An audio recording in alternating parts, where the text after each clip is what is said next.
Aty të rish! Ku dreqin do të shkosh? Kur e takova Arbenin, jeta ime ngjante me ato telenovelat e pasdites ku çdo gjë ecën sipas një skenari të përkryer. Isha një vajzë e thjesht, pa ndonjë përkrahje të madhe pas krahëve, dhe vëmendja e një burri të fuqishëm, me ndikime me fjalë të peshuara më bëri të besoja se fati më në fund po më buzëqeshte. Në fillim, kujdesi i tij duke i ëmbël, pothuajse mbrojtës. Më sillte lule pa asnjë rast, më priste te dera e punës dhe më thoshte se nuk kishte nevojë të lodhesha më në jetë, sepse ai do të kujdesej për çdo nevojë timen. Dasma jon ishte e madhe, plot zhurmë dhe njerëz të rëndësishëm, por menjëherë pasaj gjërat nisën të ndryshonin ngadalë, me hapa aq të padukshëm sa nuk arrita t'i kuptoja në kohë. Ai këmbënguli të shpërnguleshim në një vilë të madhe trekatëshe, të rrethuar me mure të larta e hekura, e fshehur me spishave në një zonë krejtësisht të izoluar në periferi. Aty nisi faza e parë e izolimit tim. Fillimisht më bindi të lija punën, pastaj më kërkoi të mos takoja më shoqet me pretendimin se ato xhelozonin jetën tonë, dhe në fund nisi të krijonte tensione me familjen time, derisa kontaktet tona u bën pothuajse inekzistente. Gradualisht, sjellja e tij u bë e ftohtë dhe kontrolluese. Çdo lëvizje e imja brenda shtëpisë monitorohej nga kamerat. Filloi të më thoshte se kisha probleme me kujtesën, se harroja gjëra që nuk kishin ndodhur kurrë, dhe sa herë që tentoja të ngrija zërin, më akuzonte se isha e paqëndrueshme emocionalisht dhe e sëmur mendërisht. Madje, para të njohurve dhe pak familjarëve që më kërkonin rrallë në telefon, ai ndërtonte narrativën se unë vuaja nga një depresion i rënd dhe kisha nevojë për qetësi absolute. Nata fatale erdhi pas një debati të ashpër ku i kërkova divorcin dhe i thash se do të kthehesha te prindërit e mi. Ai nuk bërtiti, nuk u nxeh. Thjesht buzëqeshi me një qetësi të ftohtë që më ngriu gjakun. Pak më vonë, hyri në dhomë me një gotë lëng portokalli, duke më thënë se i vinte keq për zënkën dhe se donte vetëm që të qetësohesha e të flinim për të biseduar me qetësi të nesërmen. E piva pa dyshuar. Brenda pak minutash, këmbët mu pren, truri mu mjegullua dhe trupi nuk po i bindej më vullnetit tim, derisa çdo gjë u bë e zezë.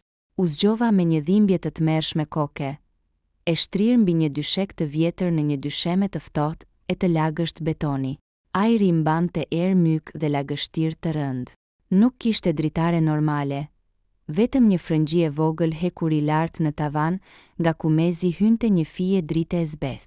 Përballë meje qëndronte një derë e trashë e blinduar, e pajisur me një tastier elektronike kodi nga jashtë.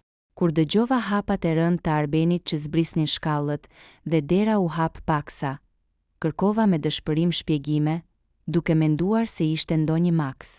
Por fytyra e tij ishte krejtësisht e shpërfytyruar nga një urrejtje e fshehur prej kohësh. Ai më pa drejtë në sy dhe më tha me zë të ulët, që nga kjo ditë ti nuk ekziston më për botën. Të gjithë e dinë se more paratë e mia dhe i ke jashtë shtetit me një burr tjetër. Prindërit e tu kanë hequr dorë prej teje. Këtu fillon dhe këtu mbaron bota jote. Dera u mbyll me një kërcitje të rënd metalike që o shtiu në të gjithë dhomën. Dritat u fikën dhe unë mbeta e ulur në errësirë totale, e vetme, pa e ditur se ai bodrum do të bëhej burgu im për plot 7 vite me radhë. Ditët e para në atë bodrum u kthyen në një terr pa fillim dhe pa fund. Pa orë, pa dritë dielli dhe pa asnjë zë njerëzor, koncepti i kohës filloi të më rrëshiste nga duart. Temperatura në atë dhomë nëndeshme nuk ndryshonte kurrë. Një i ftohtë i lagësh që të futej në kocka dhe një erë rënd gëlqereje e myku që të diqte në fyt. Shtrati im ishte një dyshek i holl prej sfungjeri të kalbur, i hedhur direkt mbi pllakat e zhveshura të betonit, dhe një batanie e ashpër ushtarake që nuk arrinte të më ngrohte asnjëherë mjaftueshëm. Arbeni zbriste rrallë, gjithmonë me orare të paparashikueshme, vetëm për të lënë racione minimale ushqimi. Kopa të vjetra buke, ndonjë kuti me konserva dhe shishe plastike me ujë të vakët. Sa herë që shfaqej te pragu i asaj dere të hekurt, sjellja e tij ishte një torturë e mirëfillt psikologjike. Ai ulej përballë meje, më shikonte nga lart dhe më përsëriste me një zë të qetë helmues se si jeta jashtë vazhdonte pa mua.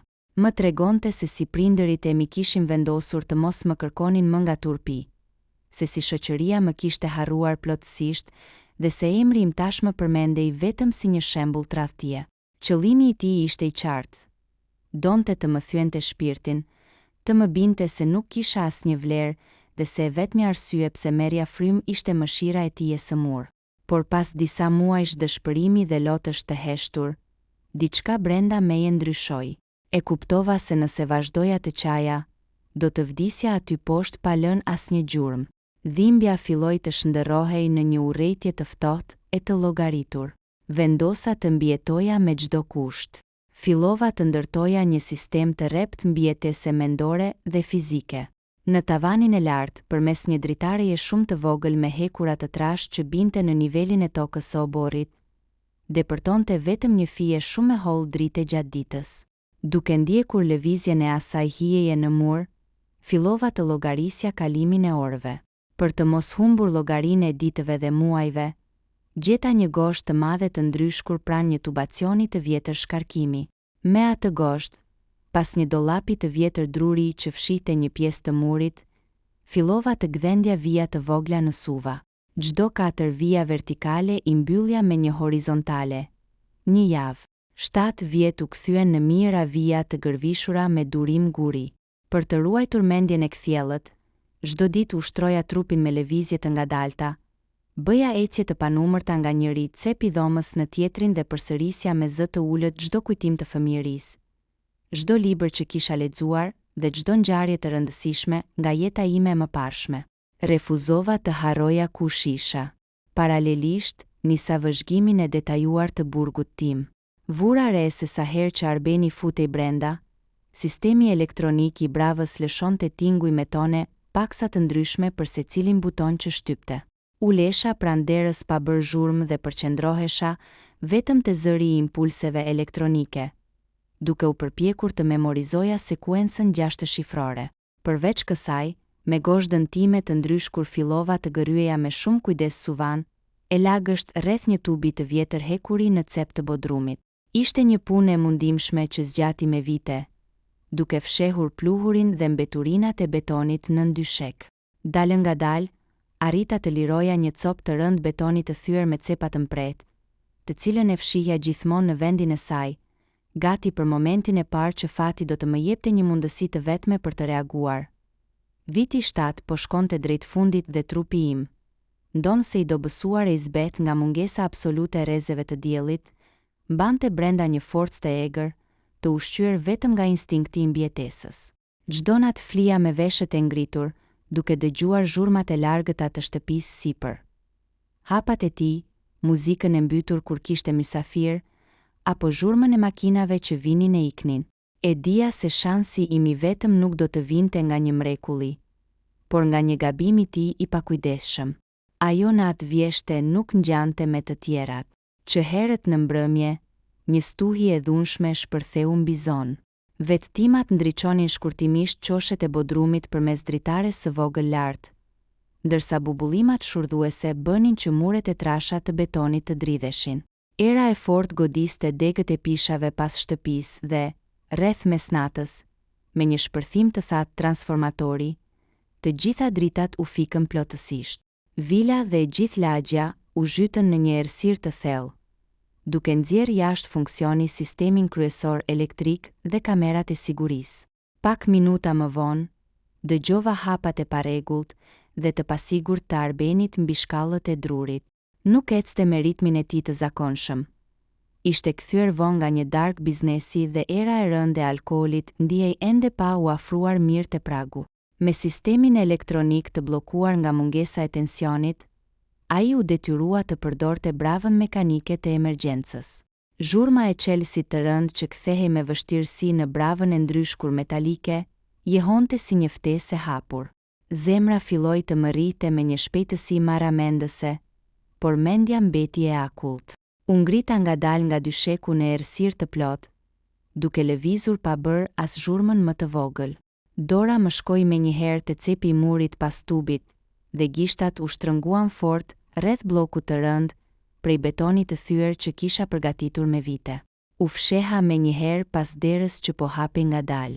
Arbeni hyri brenda duke mbajtur në njërën dorë një elektrik dore të zbet dhe në tjetrën një shishe ujë.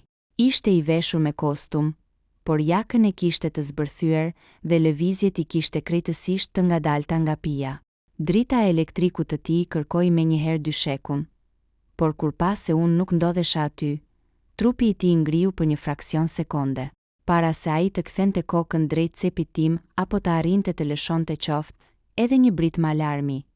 Dola nga hija me gjithë peshën e trupit dhe e godita me forcë me copën e betonit pas koke. Goditja ishte saktë dhe e thatë.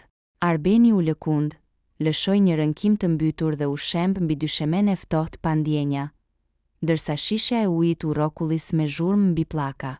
Nuk kisha asnjë sekond për të humbur. E dija se nëse nuk lëvizja shpejt, ajo mund të ishte sekonda ime e fundit në këtë jetë. U ula me nxitim mbi trupin e tij të shtrirë me duar që më dridheshin nga adrenalina. I futa duart në gjepat e gjaketës së tij dhe gjeta tullën e rëndë të çelsave të shtëpisë, telefonin e tij celular dhe një dosje të trash lëkure me dokumente të rëndësishme që i mbante me vete.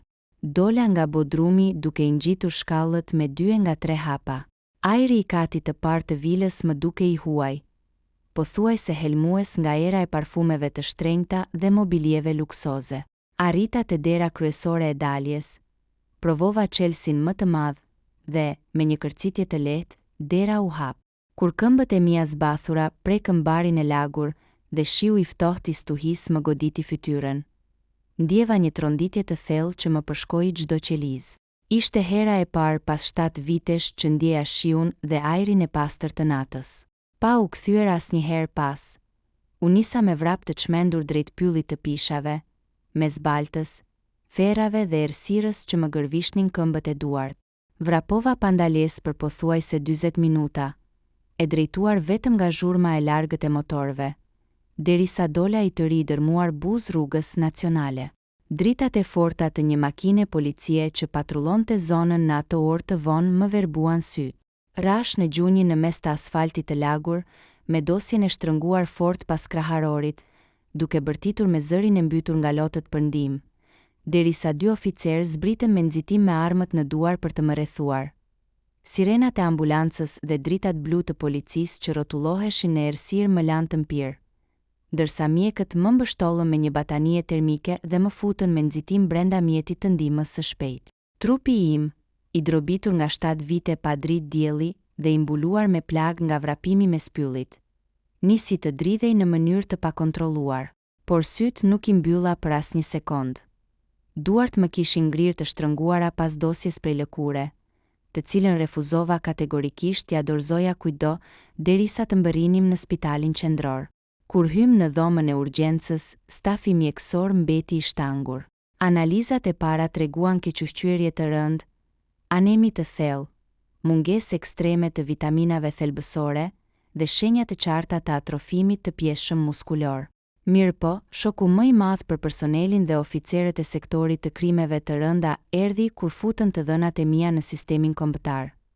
Për shtetin dhe ligjin, unë isha shpallur zyrtarisht person i zhdukur me vetdije plot 7 vite më parë. E madje dosja ime ishte arkivuar si një largim i vullnetshëm jashtë kufive. Në prani të një prokurorie të krimeve të rënda dhe 2 hetuesve, fillova të dëshmoja me një zë të ngjirur, por me një qartësi të frikshme mendore. Çdo detaj i atij bodrumi, oraret, përmasat e dhomës, lloji i bravës dhe fjalët që Arbeni më kishte thënë ndër vite u regjistruan fjalë për fjalë. Kur hetuesit hapën dosjen që i kisha marrë nga gjaketa, historia mori përmasa krejtësisht të tjera. Nuk bëhej fjalë vetëm për një rrëmbim brutal. Dosja fshihte kontrata fiktive ndërtimi, fatura të falsifikuara të transfertave bankare në llogari sekrete offshore, si dhe dokumente pronësie të manipuluara me anë të cilave ai u kishte grabitur tokat dhe pronat prindërve të mi përmes firmave të mia të falsifikuara. Menjëherë pas marrjes së urdhrit të gjykatës, forcat speciale të policisë zbarkuan në vilën e izoluar. Arbeni u gjeti shtrirë në katin përdhes, ende i trullosur dhe me plag në kokë. duke u përpjekur më kot të mbyllte derën e bodrumit dhe të fshinte gjurmët e gjakut. Pamjet që oficerët regjistruan në nën tokë ishin të pakontestueshme. Dysheku i mykur, vijat e gdhendura me gosht në Suva për numërimin e 7 viteve, mungesa e ajrimit dhe mbetjet e ushqimit vërtetuan çdo fjalë të timen. Arbeni u arrestua në flagrancë nën masa të rrepta sigurie. Brenda pak orësh, lajmi për rikthimin tim dhe skandalin e tmerrshëm shpërtheu në të gjitha mediat kryesore, duke tronditur opinionin publik dhe duke shembur përfundimisht imazhin e tij prej biznesmenit të suksesshëm e të paprekshëm. Makthim kishte marrë fund ligjërisht, por betejë ime më e madhe tani do të zhvillohej në sallën e gjyqit. Dita e gjyqit final erdhi pas muajsh të gjatëhetimesh intensive, seancash dëgjimore dhe rikuperimi fizik e psikologjik. Salla e gjykatës së krimeve të rënda ishte e mbushur plot me gazetar, kamera dhe qytetar të panumërt që kishin ndjekur ngjarjen me indinja të thellë. Kur hyra brenda, nuk kisha më asgjë nga ajo vajza e thyere e pashpresë që ishte mbyllur 7 vite më parë në errësirë. Ecja me kokën lart, e veshur me të zeza, me një vështrim të kthjellët që refuzonte të ulte syt. Në kafazin e qelçt të pandehurve qëndronte Arbeni. Kostumi i tij i shtrenjtë dhe qëndrimi arrogant ishin zhdukur plotësisht. I zbet, me pranga në duar dhe me sytë që i shmangte sa herë që shikonin drejt meje, ai ngjante vetëm me një hije të atij njeriu që dikur më thoshte se ishte zoti i jetës sime. Avokatët e tij u përpoqën të ndërtonin një mbrojtje absurde, duke pretenduar paftësi mendore të tijës dhe duke më akuzuar mua për shpifje. Por pesha e provave ishte dërmuese. Kur erdhi radha ime për të dëshmuar, fola pa u dridhur. Përshkrova çdo ditë të atyre 7 viteve, çdo vit të gdhendur me gosht në murin e betonit, të ftohtin e lagështirës dhe manipulimet me të cilat ai kishte bindur familjen time se kisha ikur me dëshirë. Në sallë mbretëronte një heshtje absolute, e thyer vetëm nga rënkimi i nënës sime që qante në radhën e parë, e pushtuar nga pendesa që kishte besuar gënjeshtrat e tij. Provat materiale të gjetura në dosjen e tij, transaksionet e paligjshme, grabitja e pronave dhe korrupsioni financiar, e vulosën fatin e tij ligjor. Vendimi i trupit gjykues ishte i pamëshirshëm.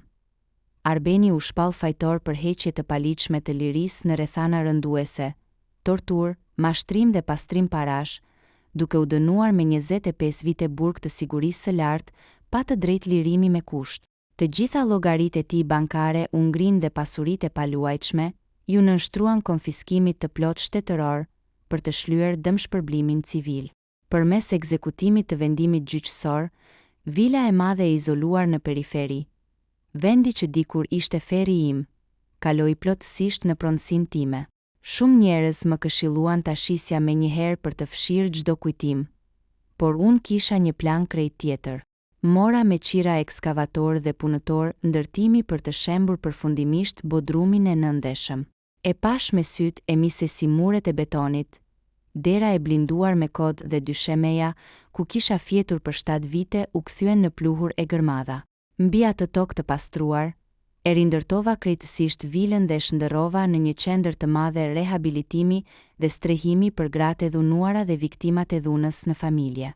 Në hyrje të qendrës vendosa një pllak mermeri me fjalët: errësira nuk mund të fshehë dritën përgjithmonë. Aty ku dikur më ishte mohuar liria, sot 10 gra gjejnë mbrojtje, mbështetje ligjore dhe një fillim të ri, duke e kthyer dhimbjen time në forcën më të madhe të jetës.